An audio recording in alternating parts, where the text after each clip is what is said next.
മയിലാടുംപാറയ്ക്ക് സമീപം കടുവ കുഴിയിൽ വീണു. കേരള തമിഴ്നാട് അതിർത്തിയിൽ ഒരു വ്യക്തിയുടെ ഇലത്തോട്ടത്തിലാണ് കടുവ കുഴിയിൽ വീണത്. കടുവയെ ആ ദൃശ്യമാണ് പ്രേക്ഷകർ ഇപ്പോൾ കാണുന്നത്. കടുവയെ മയക്കുപിടി വെച്ച് പിടികൂടാൻ വനംവകുപ്പും സ്ഥലത്ത് എത്തിയിട്ടുണ്ട്. ഇന്ന് പുലർച്ചയോട് കൂടിയാണ് ഈ കടുവ ഈ കുഴിയിൽ വീണത് എന്നുള്ളതാണ് മനസ്സിലാക്കാൻ കഴിയുന്നത്. ഒരു നായയെ ഓടിച്ചു പോകുന്നതിനിടയിൽ ആ കുഴി വീണതാകാം എന്നുള്ളതാണ് പ്രാഥമിക നിഗമനം. ഒരു നായയും ആ കുഴിക്കുള്ളിൽ കിടക്കുകയും ചെയ്യുന്നുണ്ട്. നമ്മൾ ഈ നിൽക്കുന്നതിന്റെ തൊട്ട് ഒരു 100 മീറ്റർ മാത്രം അകലെയാണ് ഈ കടുവയെ കുഴിയിൽ വീണ സ്ഥലം എന്ന് പറയുന്നത്. പക്ഷെ അതിനങ്ങോട്ടേക്ക് ആളുകളെ ഒന്നും കടത്തിവിടില്ല. ഇവിടെ വനംവകുപ്പ് കൃത്യമായിട്ടുള്ള നിയന്ത്രണം ഏർപ്പെടുത്തിയിട്ടുണ്ട്. കാരണം ഒരു ചെറിയ കുഴിയാണ്. ആ കുഴിക്കുള്ളിൽ നിന്ന് ആളുകൾക്ക് ഈ കടുവയ്ക്ക് കയറാൻ സാഹചര്യമുണ്ട്. അതുകൊണ്ട് ആളുകൾക്ക് ഒരു സുരക്ഷ എന്ന് കരുതിക്കൊണ്ടാണ് ഇത്രയും അകലത്തിലേക്ക് മാറ്റി എന്നുള്ളതാണ് വളരെ പ്രധാനപ്പെട്ട കാര്യം. സുരക്ഷാ ഉദ്യോഗസ്ഥർ എല്ലാവരും തന്നെ ഇവിടെ എത്തിയിട്ടുണ്ട്. കൃത്യമായിട്ടുള്ള മാനദണ്ഡങ്ങൾ പാലിച്ചു മാത്രമേ ഈ ആളുകൾ നിൽക്കാവൂ, അങ്ങോട്ടേക്ക് പോകാൻ പാടില്ല എന്നുള്ള കൃത്യമായിട്ടുള്ള കർശനമായിട്ടുള്ള നിർദ്ദേശങ്ങൾ കൊടുക്കുകയും ചെയ്തിട്ടുണ്ട്. നമ്മൾ ഈ നിൽക്കുന്ന സ്ഥലം തമിഴ്നാട് അതിർത്തിയാണ്. എനിക്ക് വലത് സൈഡിൽ കേരളവും ഇടത് സൈഡിൽ തമിഴ്നാടുമാണ്. ഈ തമിഴ്നാടിന്റെ വനമേഖലയിൽ നിന്ന് കയറി വന്ന കടുവയാണ് ഇവിടെ ഉള്ളത് എന്നുള്ളതാണ് മനസ്സിലാക്കാൻ കഴിയുന്നത്. വനംവകുപ്പ് അങ്ങനെയാണ് പറയുന്നത്.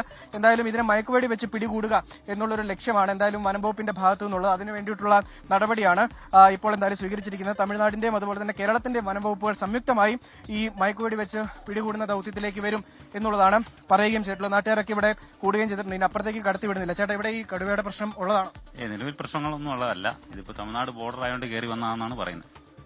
ആശങ്കയുണ്ടോ? പിന്നെ ആശങ്കയുണ്ട്. നമ്മൾ വയനാട്ടിലൊക്കെ ഈ പ്രശ്നം കണ്ടുകൊണ്ടിരിക്കുമ്പോൾ നമ്മുടെ തൊട്ട പ്രദേശത്ത് ഈ കടുവ ഇങ്ങനെ വന്നെന്ന് പറയുമ്പോൾ നമുക്ക് ഒരു ആശങ്കയുണ്ട്. തീർച്ചയായിട്ടും ഇങ്ങനെ ഒരുപാട് ആളുകൾ താമസിക്കുന്ന ഒരു മേഖല കൂടിയാണ്. തോട്ടം മേഖലയാണ്, ഏലത്തോട്ടമാണ്. ഇവിടെ തോട്ടം തൊഴിലാളികളൊക്കെ ഒരുപാട് ജോലിക്കായിട്ട് എത്തുന്ന ഒരു പ്രദേശം കൂടിയാണ്. ആളുകൾ താമസിക്കുന്ന ഒരു പ്രദേശമാണ്. അവിടെ ഇങ്ങനെ ഒരു കടുവയുടെ സാന്നിധ്യം ഇതിന് മുമ്പ് ഉണ്ടായിട്ടില്ല. ഇപ്പോഴൊരു കടുവയുടെ സാന്നിധ്യം ഉണ്ടാകുമ്പോൾ അല്ലെങ്കിൽ ഒരു കുഴിയിൽ അകപ്പെട്ടു എന്ന് പറയുമ്പോഴത്തേക്കും ചില്ലറ പേടിയല്ല നാട്ടുകാർക്കുള്ളതെന്ന് അവർ തന്നെ പറയുകയും ചെയ്തിട്ടുണ്ട്. എന്തായാലും ഒരു പട്ടിയെ ഓടിച്ച് ആ കുഴിയിൽ വീണതാണ് കടുവ എന്നുള്ളതാണ് പ്രാഥമികമായിട്ട് കണക്കാക്കുന്നത്. മാത്രമല്ല പട്ടിയും ആ കടുവയുടെ കൂടെ ആ കുഴിയിലുണ്ട്.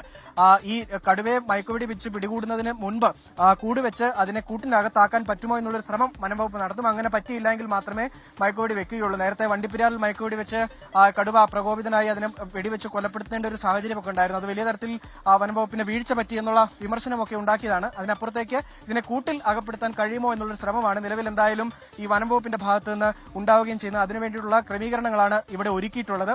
വലിയ വനംവകുപ്പിന്റെ സന്നാഹം ഇവിടെയുണ്ട്. പോലീസ് സുരക്ഷയ്ക്കായിട്ട് ഇവിടെയുണ്ട്. ആളുകൾ ഇങ്ങോട്ടേക്ക് അധികമായി എത്താതെ ഇതിനെ മയക്കുവെടി വെക്കാൻ വേണ്ടിയുള്ള ശ്രമമായിരിക്കും നടത്തുക. എന്തായാലും തമിഴ്നാടിന്റെ ഫോറസ്റ്റ് ഉദ്യോഗസ്ഥർ കൂടി ഇങ്ങോട്ടേക്ക് എത്തേണ്ടതുണ്ട്.